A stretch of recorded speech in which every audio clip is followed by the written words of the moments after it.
सर्वमंगलमंगले शिवे सर्वार्थसाधिके शम्भके त्र्यंबके गौरी नारायणी नमोस्तुते।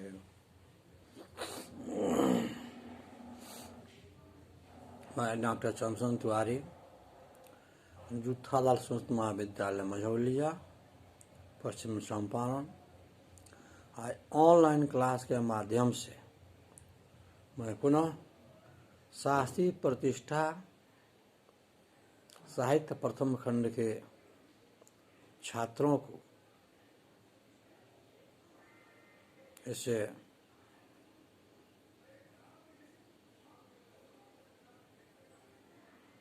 पाठ्यक्रम पर आधारित महाकवि कालिदास विरचित जो अभिज्ञान संकुलम नाटक है,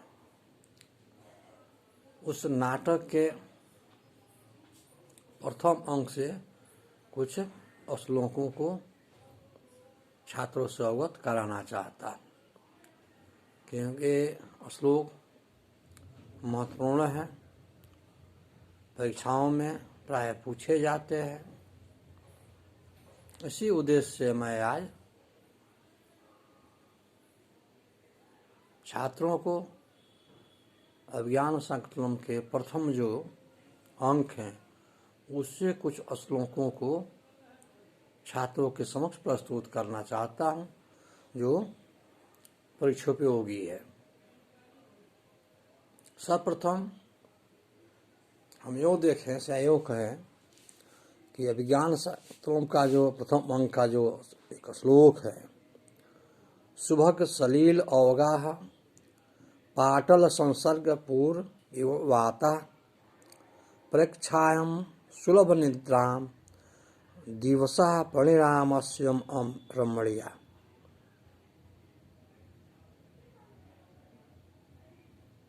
इसका भाव है, इसका अनुवाद कहा जा सकता है कि जिस प्रकार जल में स्नान करना सुबह सलील जल सुबह अच्छा लगता है, अर्थात जिस प्रकार जल में स्नान करना अच्छा लगता है,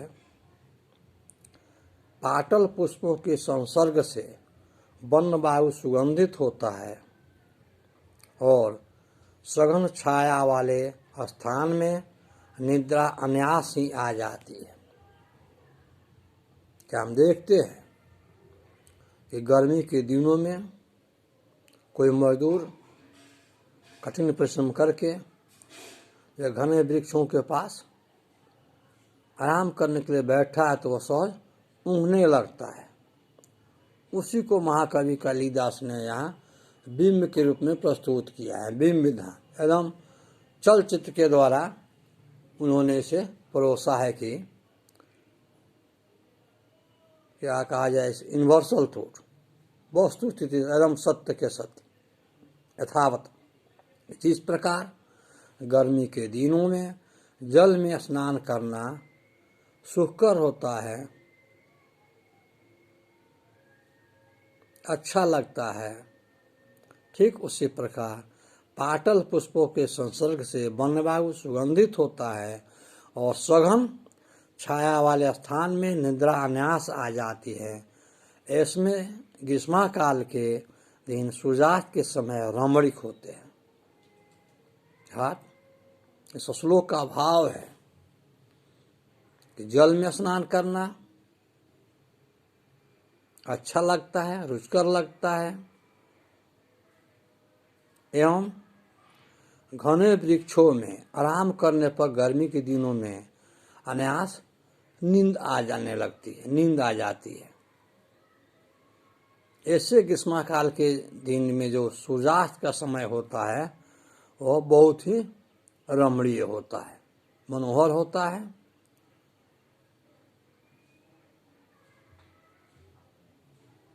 ठीक उसी प्रकार एक अन्य श्लोक हम देखें, इसमें राजा कौर के आश्रम पर पहुंचते हैं आखेट के लिए। उसी समय एक मृग भागता है, मृग का पीछा करते हुए जो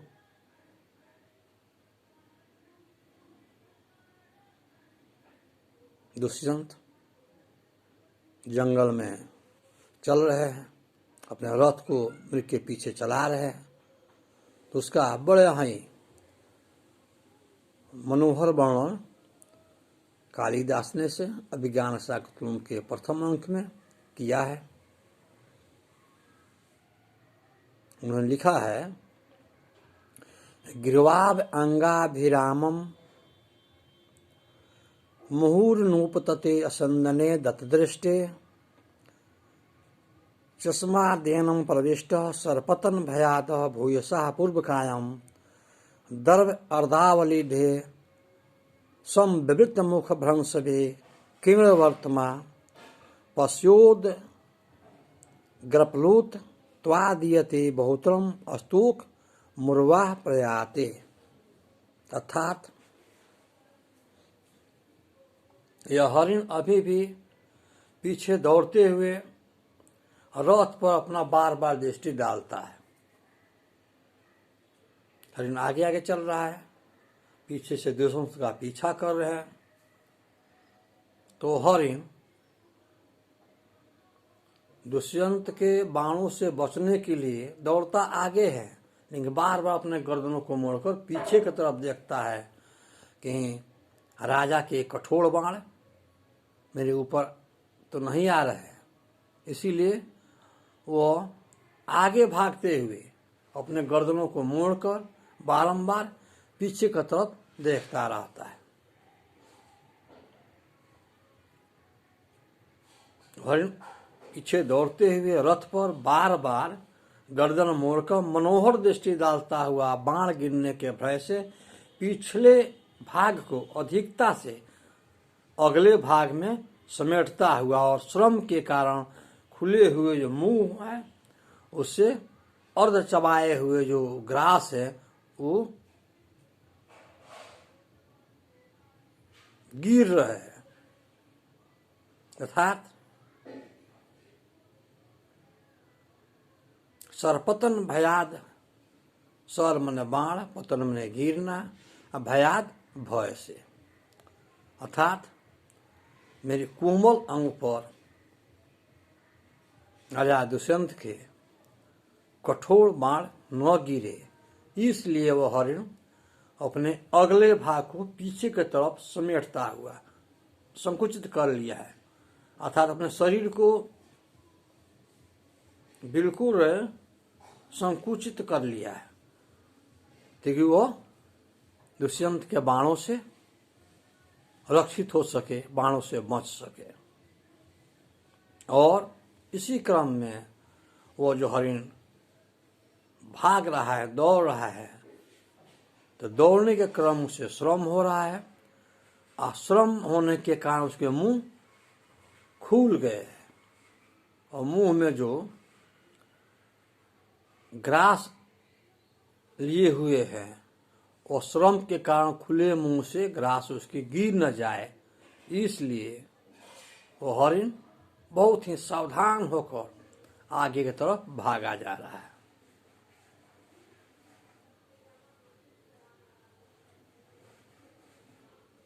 उसके भागने से लगता है, यो प्रतीत हो रहा है को आकाश पर ज्यादा उछाल मार रहा है, अर्थात जमीन पर कम और आकाश की तरफ बहुत उछल रहा है। अर्थात अपने प्राण रक्षा के उद्देश्य से वो हरिण बार बार अपने अंगों को पूर्ण रूप से समेटते हुए और दुष्यंत के बाणों से बचने के कारण बहुत ही जोर से भाग रहा है, दौड़ रहा है। उसी दौड़ने के क्रम में जो परिश्रम हो रहा है, उस परिश्रम होने के कारण उसके मुख खुल गए और खुले मुंह होने के कारण उसके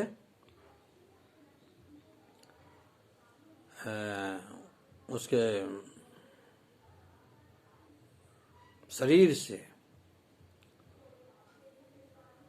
उसकी ग्रास न गिरे, इसलिए वो सतर्क भी है एवं वो जो भागने के क्रम ऐसा लगता है कि जमीन पर कम चल रहा है और आकाश मार्ग में अधिक, माने दौड़ता कम है, उछलता ज़्यादा है, क्योंकि उसे प्राण भय की आशंका है।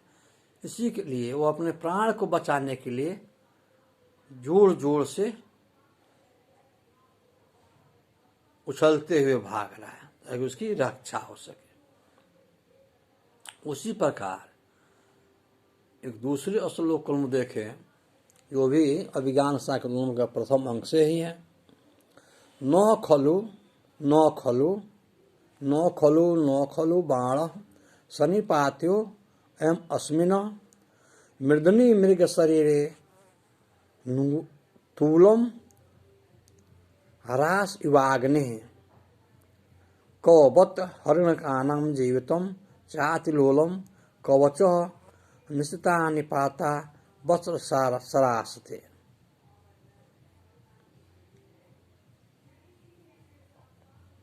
न खलु सनिपात अयम अस्मिन, इस कोमल हरण के शरीर पर रुई के ढेर पर अग्नि के समान यह बाण न चलाइए न चलाइए। न खलु न चलाइए न चलाइए, क्योंकि इसका कोमल शरीर है। जैसे रुई के ढेर में आग लगने से वह स्वतः जल ही पलक झपकते ही नाश को प्राप्त हो जाता है, जल जाता है। ठीक उसी प्रकार राजा के ब्रज के समान कठोर बाण और कहाँ इस हरिण का कोमल शरीर। इसीलिए इसे श्लोक में महाकवि कालिदास ने स्पष्ट से लिखा कि न खलु न चलाइए न चलाइए सन्निपात्यो अयम अस्मिन, क्योंकि यह बिल्कुल सन्निपात रुई के ढेर के समान है। मृदनी ही मृग शरीर है, और इसका जो शरीर है मृग का वो बिल्कुल मृदु है, कोमल है। तूल रास अग्नि को बत हरण जीवितम चातिलोलम निस्ता निपाता वस्त्र सारा सरास्ते, अर्थात इस कोमल हरिण के शरीर पर अपने बाणों को न चलाइए कि अग्नि के समान यह बाण। कहाँ दुष्यंत का जो बाण है वो अग्नि के समान है, और कहाँ यह कोमल हरिण का चंचल जीवन और कोमल शरीर, और कहाँ तीज नोक वाले वज्र के समान आपके बाण। अर्थात इससे श्लोक में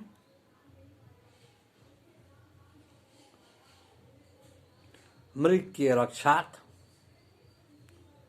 दुष्यंत से अन्याय किया जा रहा है कि हे राजन, इसे कोमल शरीर वाले मृग पर अपने कठोर इंद्र के वज्र के समान जो बाण है उसका प्रयोग न करें, क्योंकि जिस प्रकार रुई के ढेर में आग लगने पर जल्द ही वह समाप्त हो जाता है, ठीक उसी प्रकार आपके कठोर बाण के प्रहार से यह मृदुल शरीर वाला हरण क्षण भर में समाप्त हो जाएगा। इसलिए हे राजन, से न मारिए।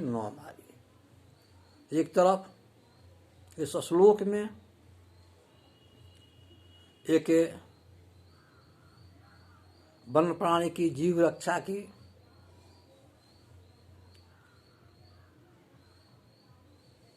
चेष्टा की गई है कि निर्दोष प्राणी की रक्षा हो सके। राजा अपने कठोर बाणों का इस पर प्रयोग न करें, और दूसरी तरफ राजा दुष्यंत के पराक्रम की प्रकाष्ठा यहाँ दिखाया जा रहा है कि राजा दुष्यंत जो है उसके बाण इंद्र के वज्र के समान कठोर है।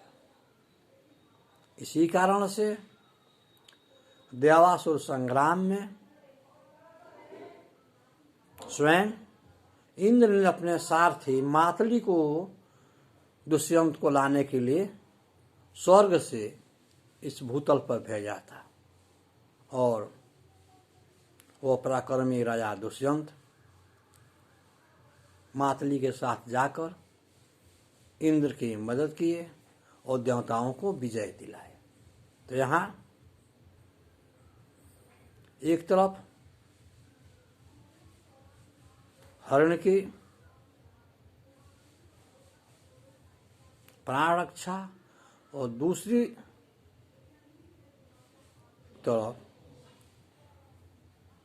दुष्यंत के पराक्रम की प्रशंसा की गई है।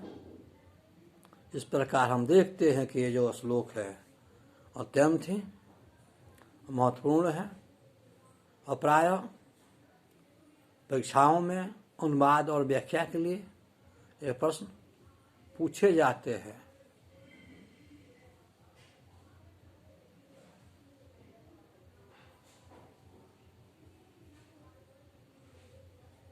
इसीलिए आज हमने इस श्लोकों का अनुवाद आप लोगों के समक्ष रखा।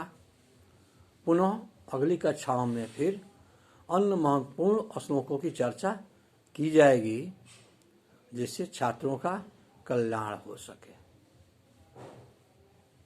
जयतु संस्कृतम जयतु भारतम।